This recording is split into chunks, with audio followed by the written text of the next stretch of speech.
Okay, welcome back to the Jaguar build. We are still working on wheels. But first, I got my steering boots figured out. So there's the flexible parts of the drinking straws that are on there. The other side, I haven't put together yet, so I can show you what I did. If you remember, the problem was this part right here was too big in diameter for the bendy part of the straw to go over. So basically, I just put that part back in the lathe and turned off maybe, I don't know, a millimeter off the diameter. And so now that straw part fits right over top of it. And then I basically just JB welded that back onto the shaft that's in there. So that needs to get pulled over top of that. And then that's just a piece of heat shrink that's on this end of it. And so again, here's that's the part that will attach right there then. So again, that's just a piece of heat shrink over top of that. So then the straw will go over there and then glue onto the heat shrink part. And so when that's done, it'll look like that end right there. And that's what that looks like on that other end. Notice the steering is all the way this way, so that's all the way compressed, which means this way would be extended, but I just compress it all in so I could put that in back together. So yeah, I just wanted to show you what that looks like before I pull that over and glue it to the heat shrink part. But I'll go ahead and get this part done in a little bit. I also modified my stamping blocks to make the other side of the wheel. So for the outboard side of the wheel, I used this area. And if you'll notice, if we take a look back at the drawing here, the outboard side of the wheel, this part of it is longer and that part of it is shorter than the inboard side of the wheel. So notice that part's shorter and that part's longer. So the basic shape is the same. So this shape here is all exactly the same. The diameters are the same. It's just I had to lengthen this and shorten that. So the way I did that was on this piece, I just made a ring about 3 millimeters thick and put over it there. So you can see the separation line from there to there. So that makes that part longer and that part shorter. And so I could use the same piece here. If I ever need to go back to the other side, all I got to do is remove that ring, which is just super glued in place now. So just put some heat on that and that'll come off. But for this one, I couldn't use that side, so I just flipped over and turned down the matching side for here. And just took the pins out and put them in on the other side. So that's kind of what that looks like there. So yeah, just modified the stampy blocks, and that gave me these. These still need to be trimmed. Obviously, the little ruffled edge needs to be trimmed off, and that bottom off. But these go together somewhat like that. Now again, obviously, those ends are long. That'll get trimmed off right about there. That'll get trimmed off right about there, and then those will get attached together. Again, the spokes go in here, and there's no spokes on this one. So these four need to get cleaned up and trimmed up, and then they can be finalized, finished parts ready for the nickel plating. Whereas these four need all the holes drilled in it for the spokes. I also got my new tires. So that was issue 41, 53, and 57. So I got all four tires now. And I got a couple of magazines with those. The guy I bought the tires from sent me the magazines for issue 53 and 57. Just got some cool stuff in there. I'm probably not going to read it all, but it's got some nice pictures. And this one, well, that one talks about steering angle, which I don't think I'm really that concerned about. This one, though, actually has a really nice reference in it for the rear hub. So a nice cross-sectional view of the rear hub there. So that might actually come in handy when I get to that point of it. So yeah, I got a couple of magazines and all 4 tires. Let me get these things cleaned up and done and ready, and then we'll start drilling holes on these. Okay, we are still working on the wheels, and this is one of the inboard halves, and so that goes in like so. But basically, just had that in the lathe, trimmed off the bottom, trimmed up the edge here a little bit, sanded and polished it a little bit. So all 4 of the inboards are done there. The outboard side, so this one goes like that. The outboard side that goes this way is looking like this. Trimmed that edge back, sanded the inside. I'm going to leave this in so that I have something to attach to a mandrel to drill the holes for the spokes. Now, when you look at a real wheel, the spokes are coming through like bulges that were pressed into the real wheel. The kit even depicts those, kind of, and I'm wanting to replicate those. And I mentioned this in a previous video, and the way I'm going to try to do that is with these rivets. And I ordered 300 of them, and I only need 288. So hopefully I don't screw up any more than 12 times, which I've already screwed up 2. Because I had to cut the tail off of one just to make sure that the diameter of the rivet was a good diameter and would fit in that area where it needs to be. That's the wrong one. Where it needs to be, like right there. So I needed to make sure the rivet head would fit in the proper area that way. So I had to cut the tail off to put it down in there to check that. And you'll also notice that the spokes come out of here at an angle. So that comes out this way, that one comes out this way. So the plan is to drill a hole through each rivet and then drill a hole in the wheel and then solder the rivet into the hole, and then the spoke goes through the hole of the rivet. And but it comes out at an angle. It does not come out straight. So I can't drill the hole straight through. So I've roughly measured that angle to be 15 degrees. I've not checked this one yet. Looks like it might be a little bit more than that. So I'm going to start with these right here. So the way I'm getting the 15-degree hole is I took a block of aluminum and I put it in the milling machine at a 15-degree angle and drilled a hole in it that the rivet would fit in. And then I put that in the CNC router and drilled the hole. So now, here's one that's drilled. And if we put in one of these pins that I'm going to use for the spokes, you can see that goes into that hole kind of at an angle. So again, just kind of showing what that would look like here.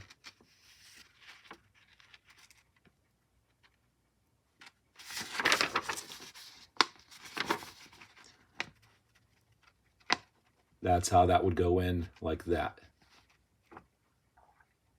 And of course, once the rivet is soldered in, the tail will get cut off because it doesn't need to be that long. And I did not drill the hole all the way through because I'm trying to not break the drill bits. And actually, the first one I drilled, the rivet spun in the block and it broke the drill bit. So I had to figure out a way to clamp the rivet into the block so that it wouldn't spin. So I'm going to take you over to the CNC router and show you how I clamp these rivets in place there. So I've got one done. So let me go show you how I do these. So I've got a hole drilled in here. And of course, the first one spun on me. So I cut a slot through it, drilled a much larger hole, so when I squeeze that clamp down, it'll grab that rivet. So if we put that in, it's holding that rivet at a 15-degree angle, and I can just tighten. Trying to do this one-handed here, but I can tighten that clamp and it'll squeeze onto that rivet, and then I can take my 0.7 millimeter dental drill and just drill through there, and then loosen it, pop that out, put another one in. And kind of a janky hold down system here, but it works. So I just have to drill the hole, loosen the clamp, take it out, put a new one in, tighten the clamp, drill the hole, and do that about 288 times. And then I'll drill the holes in the wheel halves and start soldering stuff in place. So I'll let you see the first one, and then after that, I guess you can just back up 10 seconds and replay that 288 times if you want.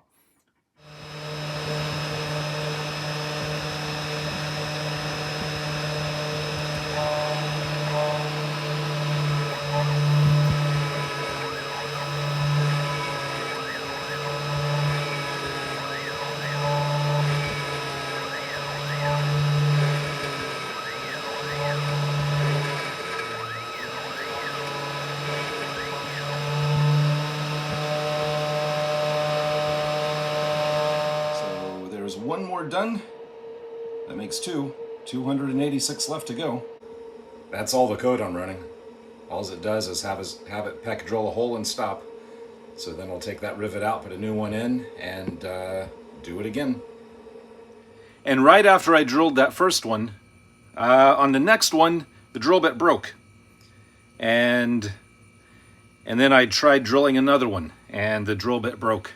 And then I tried drilling another one, and that drill bit broke. So that kind of ran out of the drill bits that I had.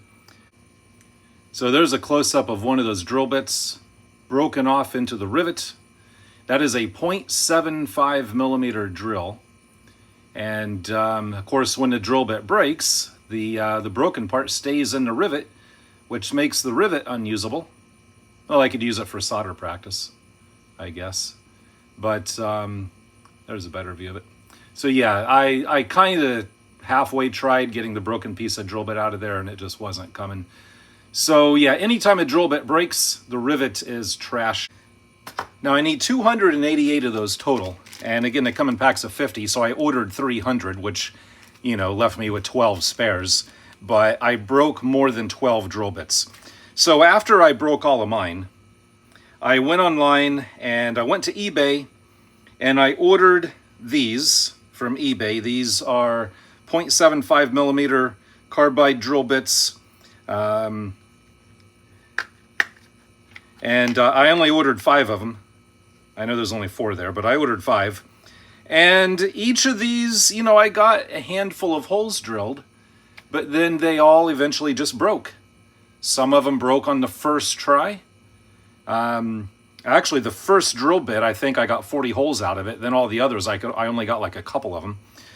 So those all broke. So I contacted the website, drillbitsunlimited.com, told them what was going on, and they suggested a different type of drill bit. This is called a slotting drill bit. This is meant for like pecking out slots. He said this would probably work better for me. So I ordered 10 of those and broke all 10. Now, I got a couple of holes out of each one of them. And again, I contacted the guy here. He's up in PA, I think. I contacted him, and he was giving me more tips and pointers, you know, asking me what my feeds and speeds were. And with my CNC router, you know, there's no RPM indicator on it. But I think it's going a little too slow. But I was, you know, playing with feeds and speeds, and, you know, I would drill a couple of holes and then one would break. And then I mentioned in one of our emails that I was drilling through the top of a rivet, through a domed rivet. And he said, well, it's probably the domed rivet head is making the drill bit wander off and break. And I actually replied back and I said, no, that's not it, because I'm actually doing a pecking motion. And it's pecking in slow enough that it starts a divot, then it starts it in straight. And keep in mind, the first drill bit, I drilled like 40 holes before it broke. So I really didn't think it was that. But then I was watching one with magnification, and I saw it actually start veering off a tiny bit, and it broke. So what I started doing then was with the rivet in place, I would put a washer over top of it as a spacer, and then run a file over the top to put a flat spot in the top of the rivet. And ever since I started doing that, they were drilling perfect, like no problem. So yeah, that was the issue, is the domed surface was kicking the drill bit off and making a break. I kind of feel dumb for not thinking about that. But anyways, the guy at Drill Bits Unlimited, very helpful. Was more than willing to like email me back and forth and give me some pointers. And so of course all of these are broken. And so by the time I figured out what the problem was, I'd broken like 15 drill bits. So I ordered another pack. And again, these are the slotting drills. And all of these, I only needed to use one. So I was able to do all the others with just one here. So I got a nice set of 0.75 millimeter drills here. And during our emails back and forth, I asked if he wouldn't mind if I mentioned his website to you guys. So Drill Bits Unlimited, and he also said I could give you that discount code 10-off, gives you a 10% discount. And again, I asked him if I could mention him. And he was perfectly happy with that. He did not ask me to say anything. He's not paying me. But I like to give credit to companies who kind of go above and beyond, you know, to help out. And they're good bits. Once I learned how to use them, they're good bits. They do fine. Great customer service. So yeah, and he does, as far as I could tell, the website is pretty much mostly all like small stuff, small drill bits, small end mills, things like that. So yeah, check them out if you need tiny drills or end mills. So again, I had this tool for the 15-degree holes, and I made a similar but different tool for the 45-degree holes. So this one, just a machined block. The hole is coming in at a 45-degree angle. And again, I put some flats here so I could put a clamp on there. So that got clamped down to the bed of the CNC mill. And then I clamped it, put a rivet in it, clamped it, filed the flat, and then drilled the holes. And that gave me all of those rivets. So if we take a look at these are all of the rivets with a 15-degree hole. These are all the rivets for a 45-degree hole. So all those rivets will get soldered in. And then once it's all soldered up and together, then it can get nickel plated. Now I went ahead and did one of these wheels for the outer hole. And as you can see, I drilled all those holes around there. And the holes need to be like 1.5 millimeter. And which is pretty much these. 1/16 is close enough. It's a little bit bigger than I need, but it's definitely close enough. But when I put these in that CNC mill or into the CNC router, they wobble. These are not straight. They have way too much wobble. So I used a tiny little starter bit, and the starter bit's only like 1.1 millimeter. So all of these holes that I have in here now,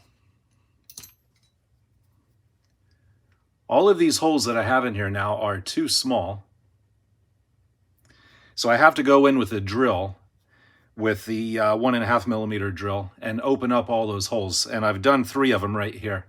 Trying to get that to focus with the glare. All right, that's looking okay. So I opened up those 3 just to see how they fit. And those are all broken ones. Those are all bad rivets with broken drill bits in them. So I need to go around and open up all those holes and then solder those in at the right angle for the rivets, which I'll show you that once I get to it.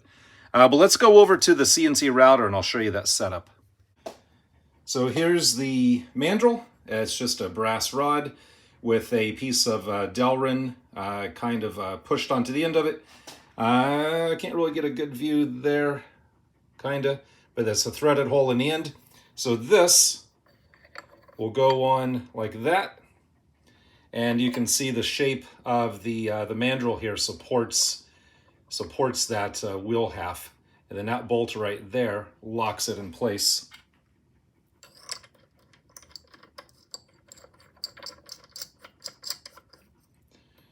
I'll get a wrench. I'll get an Allen wrench on that and lock it up a little bit better later.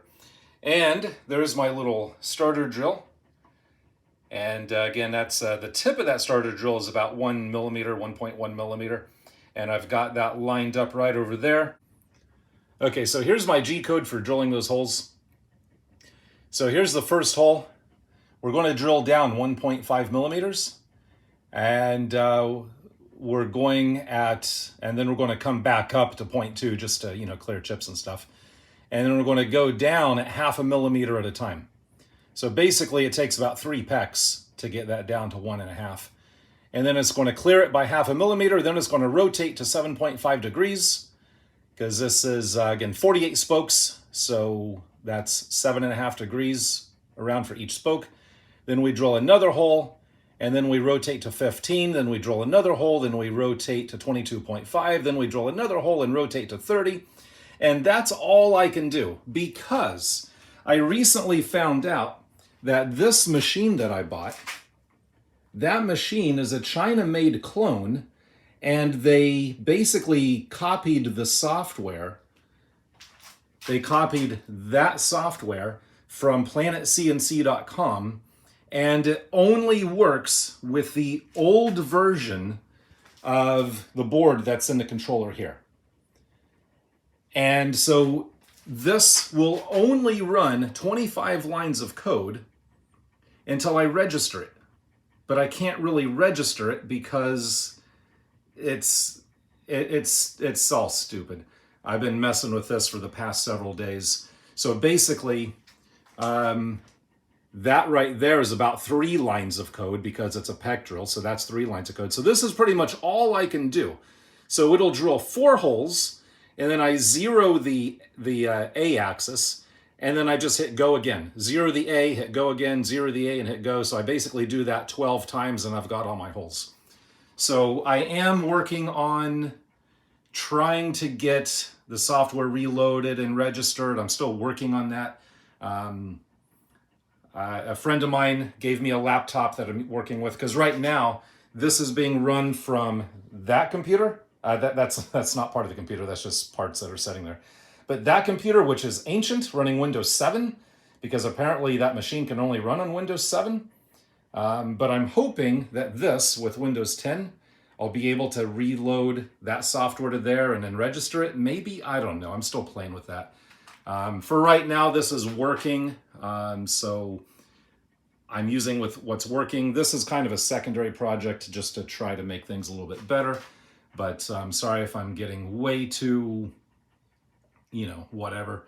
But anyways, so yeah, I got to get those outer holes drilled, and then I need to figure out the spacing for the inner holes. But I have to get the outer holes drilled first so I can mock up the spokes to figure out where the inner holes go. And then I can drill those. Then I can start assembling the wheels, maybe.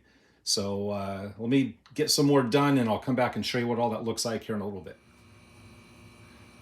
Okay, so now I've got all of the holes opened up big enough for the rivets, and I've made a mandrel that will clamp the center hub and the outer wheel half together, and I can actually still kind of spin this. The center part is clamped on tight, but it's holding this one down with a spring. As you can see, I can kind of lift that up and it's spring loaded down. That way it's held down in place, but I can still turn it to get the angles just right. And I've put one rivet in there, if you can see it right there. So now I can test fit a spoke. I just cut that out of a piece of one of those sewing pins, and I can stick that into the hole of the rivet and then put the other end into one of the holes of the wheel, or the center hub on it.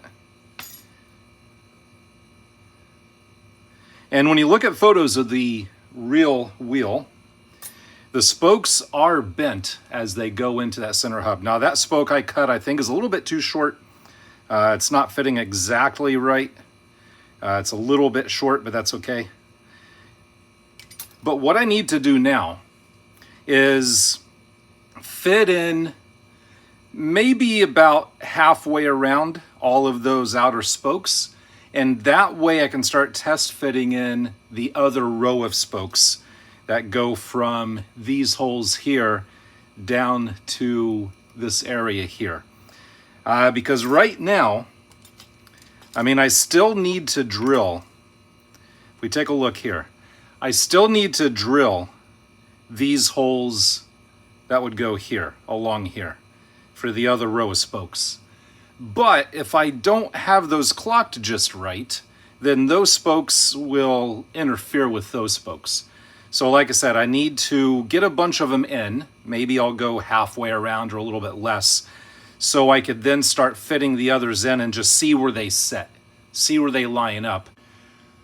Okay, so it didn't take long to realize that I can't really put those in. I mean, I got one in, but in order to put them in, I would have to push it all the way through the rivet so that that can go down and then push into the hole into the center hub. And I can't do that because the holes in the rivets are not drilled all the way through. So I could get one in because I could rotate the outer part to make it longer and then turn it to get it in. But once I do that, I can't do the other one here, which is fine because I only needed to figure out the spacing of the inner holes. And simply by doing this and by looking at reference photos, I very easily figured out that the holes in here, one's going to go right between, like between those two, obviously down on this surface here, but one hole will go between those two, and then another one between here and another one between here. So basically in between every other pairs of holes. So here, here, and here all the way around. 24 holes all the way around. So if we look at, if I just take another pin here, that basically will go in like that.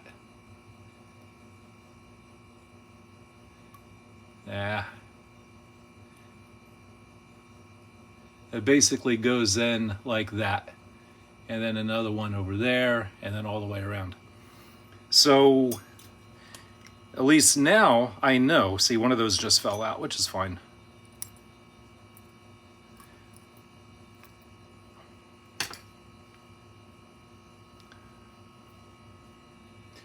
But like I said, one will go here,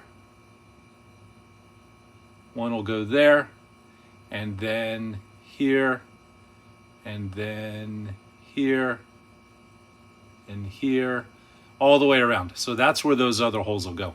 Now, once those rivets are soldered in, their tails are going to get cut off flush and then sanded down, you know, flush with that surface there. And then I can go in with a Dremel tool and a little ball burr like that and just kind of hollow out the back sides of those a little bit. And that'll give the spoke more room to set in the right place and give me a spot for the solder. And then I can file that whole surface flush because the bead of the tire has to set on that as well. So I can't have anything sticking out because that'll keep the tire from going all the way on. So again, just kind of a closer look at that detail there. And again, once those are all soldered in, then it can be nickel plated. But yeah, still a lot of work to do here. But what I can do now though, now that I know how those go, and basically we go from here to here, and then this one goes, we have to skip 4 holes. See if I can get that to focus with that light on it. So we skip 1, 2, 3, 4, that one goes into that one right there.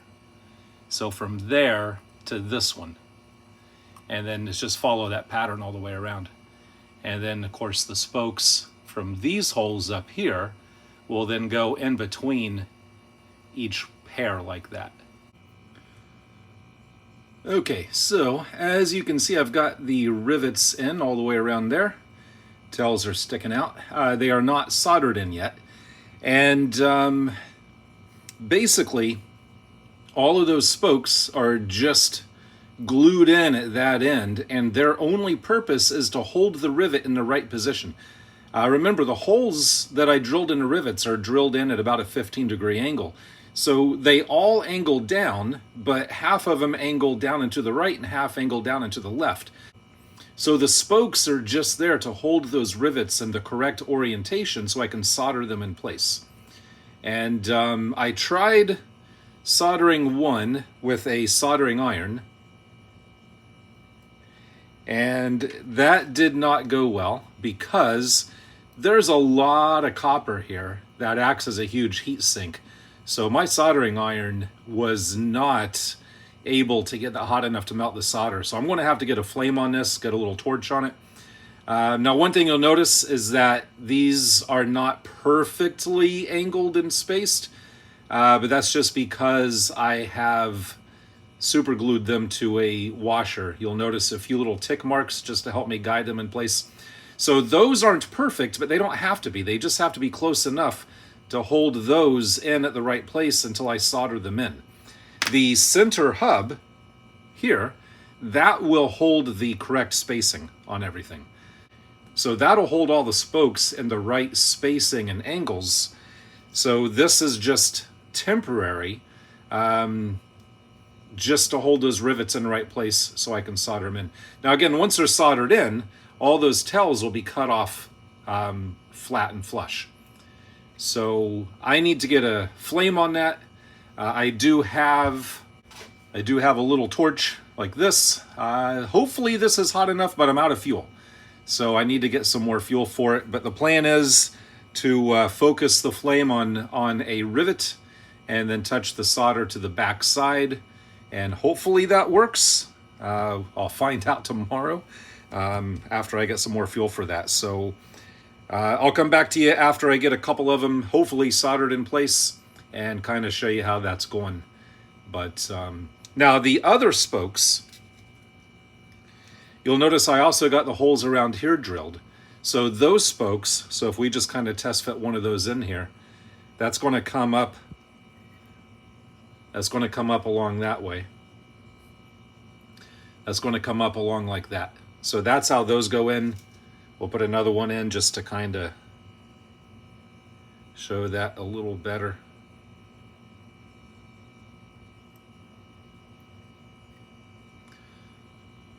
So that's how those, the other row of spokes go in.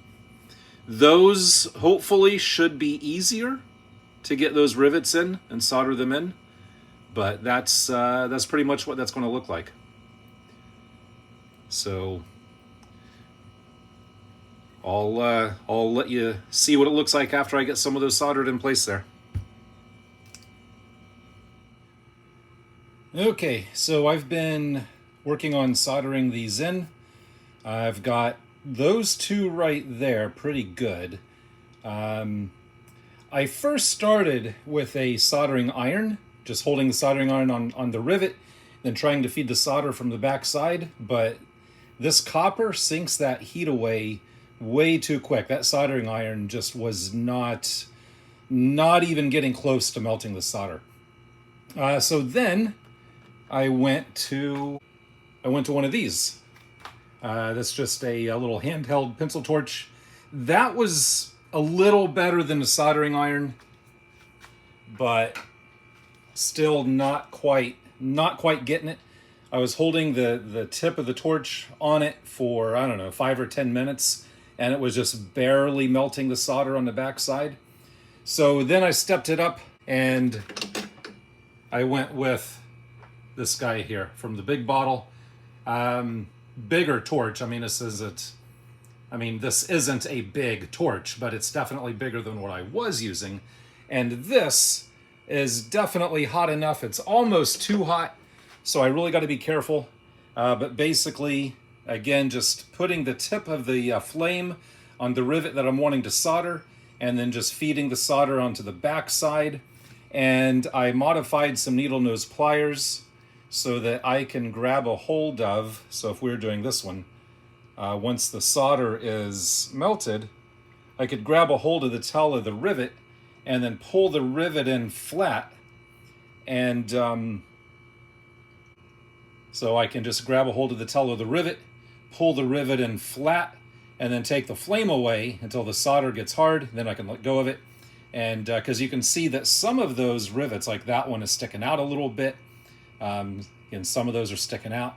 So again, once the solder flows, I can just grab the tail. And again, I just took some needle nose pliers and drilled a hole in the end of it so I can grab the tail of the rivet, ground the end skinnier so I have room to get in there. And so again, I got 2 of them looking pretty good. So that's just 46 left. And this is going to take a while. And then I have 3 more to do after this one. Well, and then I have the other row of rivets that goes along here, but there's half as many of those. Now the steel wool here, I remember I just super glued those spokes in place, and I was concerned about the heat softening up the super glue and then making all the rivets come loose. So I basically just rolled up some steel wool to put on top of that, and then put a bigger spacer on that, and then bolted that down. So that steel wool is acting like a clamp, holding all those spokes in place so that if the heat does soften the super glue, then they won't all fall apart. So it's just a matter of, just taking my time, going one at a time. And once they're all done, I'll have to go in and clean them all up. Wire brush them, sand them, polish them, whatever, to clean them all up. And that's just going to be one step closer to nickel plating. So I don't really have a good way here to hold the camera while I'm soldering this. I don't really have a stand or anything right here. And again, it's very time consuming and tedious, but again, you're not missing out. It's taken a while. Just heat it up, put the solder on, pull it flat, go to the next one. So let me get all those done, and then I can pull those spokes off, and we'll take a look at what that looks like once they're all soldered in. All right, I thought I'd just give you a view of what it's looking like as I solder them in. So the whole outer row is done, and I started the inner row. I'm doing the inner row like in groups of 6. So as you can see here, I have 6 left. And so I got those 6 put in. Now I don't need the temporary spokes for those because the holes in those rivets pretty much go straight in. I don't have to worry about them. So if we take a look this way, I don't have to worry about the holes there leaning left or right. They pretty much just go straight down. So I can just eyeball those holes right on the top and they're ready to go. Now as far as the solder, I just put a little loop of solder, and I'm just using this stuff. But I just put a little loop of solder around the tail of each rivet. Again, I'm just doing 6 at a time. And then I take my my torch here, and I just put a light flame on each rivet one at a time until the solder actually goes through. The solder is going to go towards the heat. So the solder is going to go towards the heat. So the solder actually goes through and around the rivet and then makes a nice little bead around the rivet head. So again, I just put the torch on it until I see the solder come through, then the next one and the next one, and that's it. And then I just got to clean it up and polish it up. Then it'll be ready for, it'll be ready to cut all the tails off and then clear all the holes out and then cut the center out and then nickel plating. So let me just get those last 6 done, and then I'll clean it all up, and then I'll show you what it looks like. Okay, so here's that with the bottom cut out, and you can see all the rivets soldered in there. And I had to go through and re-drill out all the holes on those because solder wicked into the holes, so I had to clear all the solder out of the holes. Here you can see on the back side where the holes come out the back side.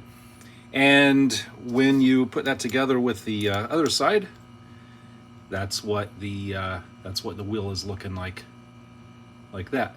So those two need to get soldered together I went through and did a preliminary kind of a polishing and sanding of the solder. I need to do some more. This is not polished enough for nickel plating, so I need to do some more sanding and polishing inside of there. But before I solder these together, I think I want to go ahead and put the spokes in, because I'm afraid if I solder those together, I'm afraid that I'm going to get more solder wicking into the holes. Then I'll have to re-drill them out. And that was kind of a pain in the butt, and I really don't want to do that again.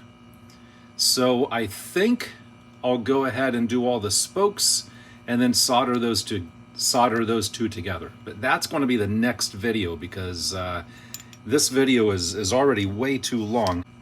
But just to give you an idea of what it looks like in the wheel, if we take this one, and it's a little bit tight. I notice with these wheels, one side is a little bit bigger than the other side. So that side goes in better.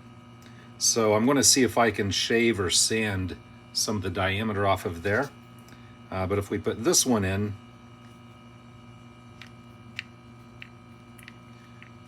you'll notice that with it in, there's about a millimeter gap between the two, which is perfect because that'll squeeze together. So that means that the tire will go on with a nice fit, but that's what that looks like. That's what it'll look like when it's all soldered together. And of course, with the center hub in there, just imagine spokes.